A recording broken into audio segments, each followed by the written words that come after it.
Uzņēmums Dimdiņi ir viens no lielākajiem dārzeņu pārstrādes uzņēmumiem Baltijā. Dimdiņos mēs audzējam pamatā kāpostus, taču augu sekas ievērošanai arī graudus. Ražojam dažādus kāpostu produktus, štovētie kāposti, skābēti kāposti. Kopumā mums komanda sastāv no 100 cilvēkiem.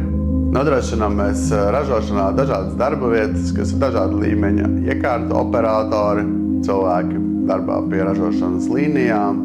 Mums ir aizvien vairāk ražošanas iekārtas, tad liela nozīme ir tieši tehniskajiem darbiniekiem. Mūsu vērtības ir atbildība pret rezultātu darbam, ko darām, ražot kvalitatīvus produktus, inovācija ar tradīcijām, izturēties ar cieņu pret resursiem, kas mums ir, un cienīt cilvēkus. Iedzīvotāju novērtētākais produkts ir štovētie kāposti. Šo produktu ir iecienījuši gan bērni, gan pieaugušie, gan vecāki gājumi cilvēki, gan Latvijā, gan Baltijā, gan arī ārpus tās.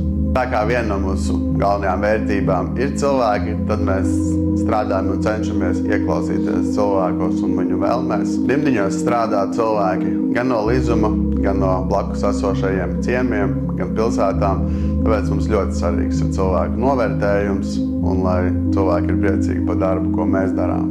Visi pamatā ir cilvēks, tāpēc mums ir ļoti svarīgi gan kā cilvēki jūtās Dimdiņos kā darba vietā, gan arī par produktiem, ko mēs ražojam, lai tie būtu kvalitatīvi, garšīgi un ar labām atsauksmēm un cilvēku novērtēti.